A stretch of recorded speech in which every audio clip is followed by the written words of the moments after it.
Guys, Riyan ഫിൽറ്റേരിൻ്റെ അടുത്തൊരു വീഡിയോയിലേക്ക് എല്ലാവർക്കും സ്വാഗതം. ഇന്ന് ഞങ്ങൾ അമ്പലത്തിലൊക്കെ പോയി വരുമ്പോൾ ആനക്കോട്ടയിലൊന്ന് കയറാമെന്ന് വിചാരിച്ചു. അങ്ങനെ കയറിയതാണ്. ഞാൻ കുറേ കാലങ്ങൾക്ക് ശേഷമായിട്ട് ആനക്കോട്ട കാണാൻ വരുന്നത്. എനിക്ക് ചെറുപ്പത്തിലൊക്കെ ഭയങ്കര പേടിയാണെന്ന് വെച്ചിട്ടുണ്ടെങ്കിൽ ഒരു തവണ വന്നിട്ട് ആന ഇങ്ങനെ ഈ പട്ടെടുത്ത് എറിഞ്ഞിട്ടുണ്ട്. അതിന് ശേഷം എനിക്ക് ആനക്കോട്ട ഇനി കയറാമെന്ന് പറഞ്ഞാൽ വേണ്ട, നമുക്ക് പോകാമെന്നേ ഞാൻ പറയാറുള്ളൂ. പക്ഷേ എൻ്റെ ഏട്ടൻ ഭയങ്കര ഒരു ആനപ്രേമിയാണ്. എന്ന് വെച്ചിട്ടുണ്ടെങ്കിൽ എല്ലാ ആനകളുടെയും പേരൊക്കെ അവ ഇങ്ങനെ കണ്ടിട്ട് ഒറ്റ നോട്ടത്തിൽ പറയാറുണ്ട്. എന്നോട് ചോദിച്ചിട്ടുണ്ടെങ്കിൽ എല്ലാം നമുക്ക് ആനയാണ്. പക്ഷേ ഇവൻ അങ്ങനെയല്ല. ഇവൻ എല്ലാ ആനകളെയും അറിയാം, എല്ലാവരുടെയും പേരും അറിയാം. അതൊക്കെ എനിക്ക് ശരിക്കും ഭയങ്കര അത്ഭുതമാട്ടോ, എങ്ങനെയൊക്കെ പഠിച്ചു വെക്കുന്നത്. പക്ഷേ നമ്മൾ ഒരു ആനേനെ എങ്ങനെ ഒരേ സമയം ഇങ്ങനെ നോക്കി നിൽക്കുകയാണെങ്കിൽ, ക്ലോസ് ഒബ്സർവ് ചെയ്യുകയാണെങ്കിൽ നമുക്ക് മനസ്സിലാവും കുറേ ക്യാരക്ടറിസ്റ്റിക്സ്. ഇപ്പോൾ ഹൈറ്റ് ആവാം, തടിയിലും കൊമ്പിൻ്റെ നീളത്തിലും വാലിലും അവരുടെ നൃത്തത്തിലും എല്ലാതും വ്യത്യാസമുണ്ട്. ഓരോ ആനകളും വ്യത്യാസമുണ്ടെന്ന് ഈ ഒരു വരവിലാട്ടോ എനിക്ക് മനസ്സിലായിട്ടുള്ളത്. അപ്പോൾ ആനക്കോട്ട എന്നുള്ളത് നമ്മൾ പുന്നത്തൂർ കോട്ട എന്നാണ് ആദ്യകാലങ്ങളിൽ അറിയപ്പെട്ടിട്ടുള്ളത്.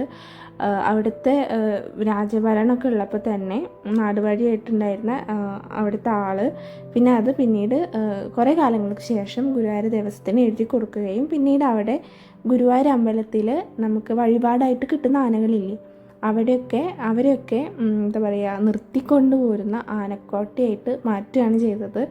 പണ്ട് കാലത്ത് ഇവിടെ 86 ആനകളുണ്ടായിരുന്നു. എന്നാൽ ഇപ്പോൾ വെറും 58 ആനകൾ മാത്രമേ ഉള്ളൂ.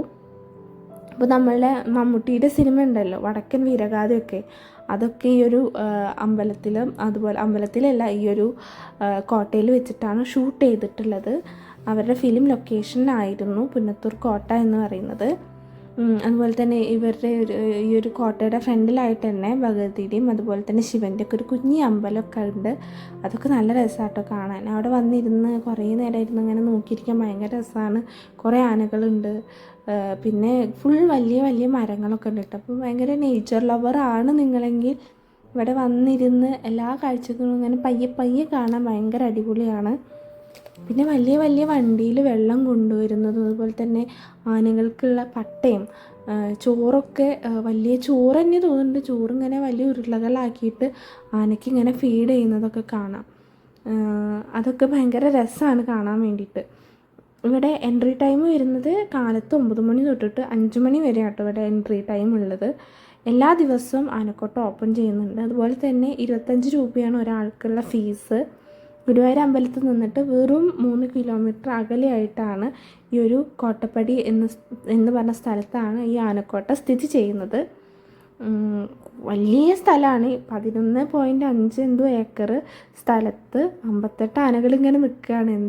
എന്തായാലും കേരളത്തിൽ ഇങ്ങനെ ഒരു വേറെ സ്ഥലം ഉണ്ടോ എന്ന് ചോദിച്ചാൽ ഇല്ല തന്നെ പറയാൻ പറ്റും. അതുപോലെ തന്നെ ഈ ജൂലൈ മാസങ്ങളിലില്ലേ, ജൂലൈയിലൊക്കെ ഈ ആനകൾക്കൊക്കെ ഒരു പ്രത്യേകതരം ആയുർവേദ ട്രീറ്റ്മെൻറ്റ് കൊടുക്കുന്നുണ്ട്. എല്ലാ ആനകൾക്കും ഒരു പ്രത്യേകതരം, നമ്മൾ ഈ കർക്കിടകത്തിലൊക്കെ നമ്മൾ കഞ്ഞി കുടിക്കുന്ന പോലെ സുഖരക്ഷ ചെയ്യില്ലേ, അതുപോലെ തന്നെ ആനകൾക്കും ഒരു ആയുർവേദ ട്രീറ്റ്മെൻറ്റ് കൊടുക്കാറുണ്ട്. എന്നാൽ കുറച്ച് ആയപ്പോൾ എനിമൽ വെൽഫെയർ ബോർഡ് ഇതിനെ ക്രിട്ടിസൈസ് ചെയ്തു. ഈ ആനകളെ ഇങ്ങനെ ചെയ്യേണ്ട ആവശ്യമില്ല, അതുപോലെ തന്നെ അവരെ ചങ്ങലയ്ക്ക് ഇടുന്ന രീതിയിനൊക്കെ പറ്റിയിട്ട് ഇവർ റിപ്പോർട്ട് കൊടുക്കുകയും പിന്നീട് അതിൽ കുറേ റെമഡീസും കാര്യങ്ങളൊക്കെ കൊണ്ടുവന്നിട്ടുണ്ടെങ്കിലും അതൊന്നും പ്രവൃത്തിയിൽ വന്നിട്ടില്ല എന്നാണ് ഒഫീഷ്യൽ വെബ്സൈറ്റിൽ നിന്ന് കിട്ടുന്ന ഒരു അറിവ് എന്ന് പറയുന്നത്. നമ്മൾ ഗുരുവായൂർ വന്നിട്ടുണ്ടെങ്കിൽ എന്താ കാണാനുള്ളതെന്ന് ചോദിക്കില്ലേ, അങ്ങനെയുള്ളവർക്കുള്ള ഒരു വലിയൊരു ഉത്തരമാണ്. ഇവിടെ വന്നിട്ടുണ്ടെങ്കിൽ ആനക്കോട്ട കാണാം, പിന്നെ ബീച്ച് ഉണ്ട് അടുത്ത്.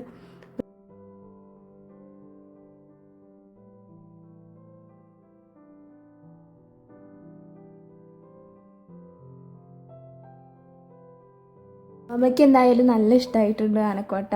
അപ്പോൾ നിങ്ങൾ കുട്ടികളായിട്ടും മുതിർന്നവരൊക്കെ ആയിട്ട് വന്ന് കാണാൻ പറ്റിയൊരു സ്ഥലം തന്നെയാണ്. അപ്പോൾ വീഡിയോ അവസാനം വരെ ക്ഷമയോടെ കണ്ടതിന് ഒരുപാട് നന്ദി, നമസ്കാരം. അപ്പോൾ എല്ലാവരും ഉഷാറായി ഹെൽത്തി ആയിട്ടിരിക്കണേ. Tata, bye bye, see U.